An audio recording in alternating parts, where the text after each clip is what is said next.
లోపలి దారి అనే పుస్తకంలో ఒక కథ కనిపించింది. ఆ కథ చదివితే నాకు కథ గుర్తొచ్చింది. సరదా నవ్వుకుందామని ఈరోజు కాన్వర్జేషన్ చేస్తున్నా. చర్చలో కిషన్ జీ ఉన్నారు, జానకమ్మ ఉంది, నాయనమ్మ ఉంది, తీసుకుని నా బిడ్డ సునీత. ఈ కథ పేరు నిజం ఎవరికి కావాలని. అంటే ఎవరికి నిజం వద్దు, నిజం ఎవరికి కావాలి, నిజం ఎవరికి కావాలి, రెండొకటేనా అంతే.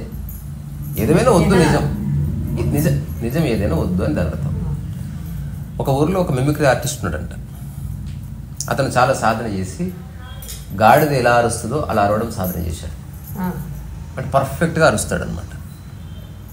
ఎప్పుడైనా సాధన చేస్తున్నప్పుడు చాలామంది వచ్చి వినిపోయేవాళ్ళు, అరే నిజంగా గాడిద అనుకున్నామయ్యా, అంత బాగా అరుస్తున్నావు నువ్వు అని చెప్పిన తర్వాత ఇతనికి అనిపించింది దీన్ని వ్యాపారంగా మార్చుకుంటే బాగుంటుంది, తప్పేం కాదు. నువ్వు ఎట్టందో కూర్చోపో, నాకు చెప్పకు. సో నేను మిమిక్రీ నేర్చుకున్నా కదా, దీన్ని వ్యాపారంగా మార్చుకుందాం అని నిర్ణయించుకొని తను ఎక్కడైతే మిమిక్రీ ప్రాక్టీస్ చేస్తున్నాడో అందరికి చెప్పాడంటే ఇప్పటి నుంచి 5 రూపాయలు టికెట్ వచ్చిన వాళ్ళకి. సో అతను ఓన్లీ గాడిద ఎట్లా అరుస్తాడో రకరకాలుగా చూపిస్తాడు. నవ్వుతున్న గాడిద, ఏడుస్తున్న గాడిద, అడ్డ గాడిద, చిన్న గాడిద, పెద్ద గాడిద, తెలివైన గాడిద, రకరకాల చేస్తారు కదా. సీనియర్ ఎన్టీఆర్ ఏం చేస్తాడు, జూనియర్ ఎన్టీఆర్ ఏం చేస్తాడు, బాధలు ఏం చేస్తాడు చెప్పుకుంటారు కదా. మిమిక్రీ తప్పేం లేదు, ఇది కథ కాబట్టి కథగా చెప్పుకుంటున్నాం. We are not insulting any profession. అట్లా జనాలు చాలా వచ్చి 5 రూపాయలు ఇచ్చి మరి ఆ గాడిద శబ్దాలు విని అతను అభినందించిపోయేవాడు. సో అదే టైంలో అక్కడ ఒక సూఫీ గురువు ఉన్నాడు. అతను చెప్పాడంట, నేను కూడా అంతకంటే మంచి గాడిద శబ్దాన్ని వినిపిస్తాను, డబ్బులు అక్కర్లే, ఒకసారి విని చూసి చెప్పండి, నచ్చితే డబ్బులు ఇతురుగా అన్న తర్వాత ఊరంతా వచ్చారు. గురువు ఒక ఆయన, అంటే గురువు అంటే కూడా మేల్కొల్పేవాడని, అంటే నీలో ఉన్న మూర్ఖత్వాన్ని నీకు పరిచయం చేసి చూడరా నాన్న ఇంత చిన్నదానికి ఏం చేస్తున్నావు అని చెప్పడం. ఒక పెద్ద గుడారంలో తీసుకెళ్ళాడు, ఒక బట్ట కప్పుంది, తీస్తే గాడిద ఉంది, దాన్ని అరవమన్నాడు. గాడిద ఓండ్ర పెట్టింది. ఎలా ఉందని అడిగాడు. ఇలాంటి గాడిద అరవడం మేము చిన్నప్పటి నుంచి చూసాం, ఇందులో ఏమంత వింటుంది అని వెళ్ళిపోయారు. అప్పుడు సూఫీ గురువు చెప్పాడంట, చూసారా నిజంగా గాడిద పని గాడిదలో అరవడం, అది దాని పని చేస్తుంటే ఎవరికి అక్కర్లేదు. మనిషి పని గాడిదలో అరవడం కాదు. ఎప్పుడైతే మనిషి ఆ పని చేస్తున్నాడో ఆశ్చర్యపోతున్నారు. సో ఎవరు ఏ పని చేయాలో ఆ పని చేస్తే బాగుంటుంది. గాడిద పని గాడిద చేయాలి, మనిషి పని మనిషి చేయాలి. నీ దృష్టి అరుపు మీద ఉందా, మనిషి చేస్తున్నాడు కాబట్టి చూస్తున్నావా అనేది ఎవరికి వాళ్ళు తెలుసుకోండి అని.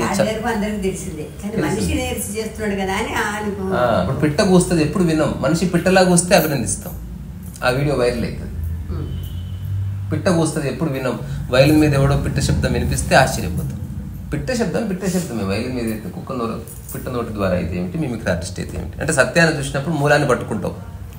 అటు కాకుండా నీ ఉత్సాహం కోసం ఎవరో అరిస్తే అది చూసి ఎంజాయ్ చేస్తున్నావు. నీకు ఆసక్తి గాడిద రూపు మీద లేదు, నీకు ఆసక్తి ఎవడో ఏదో చేస్తే చూడాలని, నువ్వు అభినందించాలని. గాడిదని అభినందించుకో, పట్టించుకో, ఒక తనది అంటుంది బేసికలీ. నాకు ఒక కథ గుర్తొచ్చింది. ఒక వ్యక్తి చాలా ఆర్థిక ఇబ్బందులు ఉన్నాడమ్మా. సో చాలా కష్టపడ్డాడు, ఉద్యోగం రావట్లే. ఏదో మన ఉద్యోగం వస్తే బాగుంటుంది అనుకుంటుండగా పేపర్లో ఒక యాడ్ పడ్డది, జూలో ఉద్యోగాలు ఉన్నాయి. జూ అంటే తెలుసు కదా, ఉద్యోగాలు పడ్డాయి. అంటే ఇతను ఒకటే అనుకున్నాడు, నాకు కావాల్సిన 5,000 ఇస్తారో ఎవరో తెలియదు, 4,000 ఇచ్చినా చేస్తా, ప్రాధాన్యపడతా, తప్పే ఉంది. తీరా పోయిన తర్వాత తను చూసి ఏమయ్యా జాబ్ చేస్తావంటే చేస్తాను సార్ తప్పకుండా, నేను చదువు అవన్నీ కాదులేవయ్యా, నీకు ఎంత శాలరీ కావాలి, 5,000 10,000 తీసుకో అని చెప్పేసరికి ఆశ్చర్యపోయాడు. నా మొర ఆలకించాడు దేవుడు. ఇంతకు పని ఏమిటంటే రేపు చెప్తాను, పెద్ద కష్టమైన పని కాదులే, చాలా సింపుల్ పనేరా. నెక్స్ట్ డే వచ్చాడు, జూ మొత్తం చూపించి అందులో ఒక బ్లాక్ చూపించాడు, అంటే ఒక సెగ్మెంట్. అందులో ఒక చింపాంజీ ఎలుగుబంటి ఉండేది.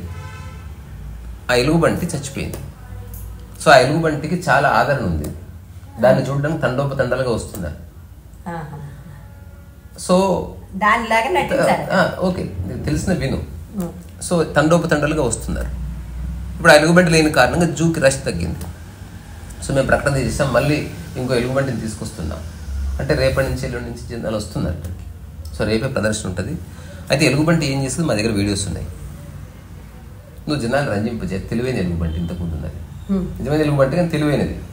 జనాలు రాగానే ఇట్లా పడుకుంటుంది, ఇట్లా అంటది, అరటిపండు వేస్తే తింటుంది, ఇట్లా ఎక్కరిస్తుంది, ఇట్లా ఎవరన్నా ఫోటో తీసుకుంటే ఇట్లా పోజ్ ఇస్తుంది, చెట్టు మీదకి వెళ్ళి దుంపుతుంది, గట్టిగా అరుస్తుంది. ఇవన్నీ నువ్వు కూడా చెయ్యి. సో మాకు ట్రైనర్ ఉన్నాడు, ప్రాక్టీస్ చేపిస్తాడు. తర్వాత నువ్వు ఐఏఎస్ ప్రిపేర్ అవుతున్నావు అని తెలిసింది. ఎలుగుబంటి గుహ ఉంటుంది కదా, అందులో నీ పుస్తకాలు పెట్టుకో. ఒక ½ గంట అందరినీ రంజింపజేయి, పోయి హాయిగా చదువుకొని పాడ్కాస్ట్ వింటూ నీ పని నువ్వు చేసుకో. ఎంత గొప్ప విషయం సార్ ఇది. అట్లా నా చదువు పూర్తవుతుంది, అట్లా నాకే పని లేదు. ఇంకోటి నాకే చెడ్డ పేరు ఉంటుంది, ఎందుకంటే నేను లోపల ఉన్నా, నన్ను ఎవరు చూడట్లేదు. సో వాడు ఒక 2-3 డేస్లో చాలా సాధన చేసి ఎలుగుబంటి ఎలా చేస్తూ అట్లా ముసుగేసుకొని చేయడం ప్రారంభించాడు. గేట్లు ఓపెన్ అయినాయి. అంతకుముందు ఎలుగుబంటి కంటే అద్భుతంగా చేస్తున్నాడు. మనిషిగా అది లోపుతుంది. అది సూపర్ ఉంది లైఫ్. జనాల రాబడి వచ్చే సంఖ్య పెరిగింది. తద్వారా ఇతనికి 10,000 కాస్త 20,000 చేశారు. సంవత్సరం అయితే హాయిగా ఉంటున్నాడు. ఐఏఎస్ రాసాడు, ప్రిలిమ్స్ వచ్చింది. అనిపించింది ఐఏఎస్ చేసిన వేస్ట్, ఇదే బాగుంది, ఇదే కదా లాభదాయకంగా ఉంది. నేను చదువు పక్కన పెట్టేశాడు. హాయిగా తింటున్నాడు, పడుకుంటున్నాడు, పుట్ట గీక్కుంటున్నాడు, చెమట పడితే కాస్త చెట్లకి తిరుగుతున్నాడు. అతనే బయటకు వచ్చి తిరిగినా ఎవరు గుర్తుపట్టట్లే. అందరూ చెప్పుకుంటున్నారు ఎలుగుబంటి ఎంత బాగా చేస్తుంటే తను ఆనందపడుతున్నాడు. ఇది ఇలా ఉండగా ఒకసారి సండే, అదే రోజు భారత్ బంద్ కూడా, ఏ రష్ లేదు. దాంతో హాయిగా పడుకున్నాడు, ఇట్లా పాట పాడుకుంటున్నాడు. ఆది నారాయో అని పాడుకుంటున్నాడు. పాడుకుంటుండగా ఒక గోడెక్కి పులి వచ్చింది. వాడికి ఉచ్చబడ్డది అసలు. వామ్మో అసలు పులి వచ్చిందని చెప్పి పారిపోవడానికి ట్రై చేస్తే ఏ గార్డ్స్ లేరు ఆ రోజు, సెక్యూరిటీ లేదు, ఏమీ లేదు. అరుస్తున్నాడు, అమ్మో పులి వచ్చింది, ఎట్టుందో దుంకింది, నా దాంట్లోకి వచ్చి నాకు భయం అవుతుందని చంపేస్తుంది, ఇది ఎలుగుబంటి అనుకుని వచ్చినట్టుగా నేను మనిషిని హెల్ప్ హెల్ప్ హెల్ప్ అంటుండగా పులి వచ్చింది, ఛాతి మీద ఇట్లా పెట్టింది. పెట్టి చెప్పిందంటే నేను కూడా కొత్తగా జాయిన్ అయినా, భయపడకు, ఏదో పాట పాడుతున్నా నేర్పిరాదు నాకు కూడా. వాడు బాబు అప్పుడు పులి చెప్పిందంట, ఇందులో ఏ జంతువు లేదు, అందరు ఎంప్లాయీస్.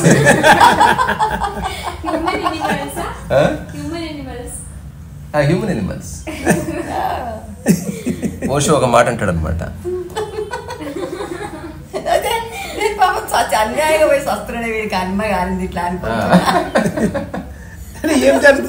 సినిమా పరంగా ఇట్లా మీద పెట్టేసరికి వాడు ఇట్లా అడ్డం పడ్డాడు, ఇట్లా మొత్తం దగ్గరికి వచ్చింది. నేను కొత్తగా జాయిన్ అయ్యా. నిజం తెలిసిపోయింది, ఏ బాధ లేదు. ప్రపంచానికి వాడొక పులి, వీడొక ఎలుగుబంటి. అట్లాగా ప్రపంచానికి నువ్వు ఒక డాక్టర్, నువ్వు ఒక ఇంజనీరు, నువ్వు వేసుకున్న ముసుగంతే. లోపల నిజమైన వ్యక్తి ఒకడు ఉన్నాడు, వాడిని చూడు, వాడికి ఏది అంటుకుంది. అష్టవక్ర మహాగీత సారమే అది. సో కాంతరేసా ఛానల్లో అష్టవక్ర మహాగీత గురించి ఎవ్రీడే ఒక సిరీస్ పెడుతున్నా. నా జీవితంలో నేను ఎప్పటి నుంచో చేయాలనుకున్నా ఒక టాక్ సిరీస్, అది ఊరికే వినండి. కానీ ఆ అష్టావక్ర గీతాలు ఎంతమంది చూస్తున్నారు కానీ చూసిన వాళ్ళందరూ కూడా చాలా ఇంట్రెస్ట్గా, చాలా వెరీ పర్సనల్. అది ఒకరికి సలహా ఇవ్వడం కాదు, చదివితే కూడా ఇంత అర్థం చేసుకోలేము అని. అంటే నేను ఎన్నో ఏళ్ళుగా అనుకున్నా ఇది చేద్దామని. నాకే అనిపించింది నా భాష నచ్చింది, నా భాష సరిపోదేమో, లేకపోతే నేను తప్పుగా చెప్తానేమో, లేదా అందులో ఎంచుకున్న అంశాలు ఏదైనా మూలం వైపే తీసుకెళ్ళాలి, ఏది పడితే చెప్పడానికి లేదు. సో ఎట్లాగైతే డాక్టర్ ఏం చేసినా ఒక వ్యక్తిని రోగం తగ్గడానికి చేస్తాడు, ఏది పడితే చేయడానికి లేదు. అట్లాగే అష్టవక్ర మహాగీత కూడా ఏదో ఒక వ్యాఖ్య చేయడానికి లేదు.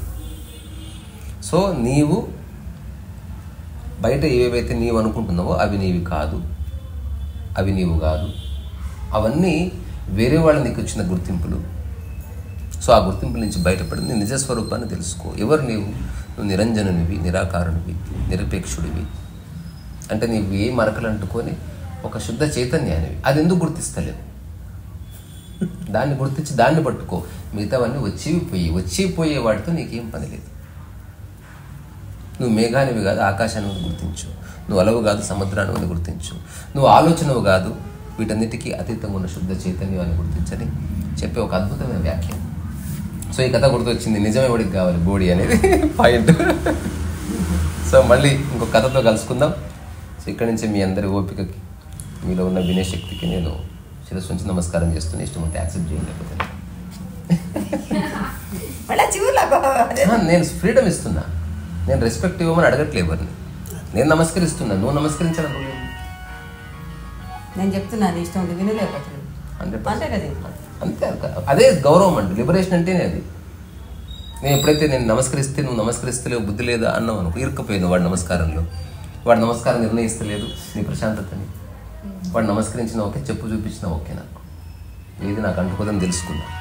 సో అష్టావక్ర మహాగీత మూలం తెలిసి అష్టావక్రత చెప్తున్నా పండితుల్లాగా అది. సో ప్రస్తుతానికి ఇంతే. రీసారస వయస మళ్ళీ కలుసుకుందాం. బాయ్ చెప్పేసి అందరికి. బాయ్ చెప్పు. బాయ్.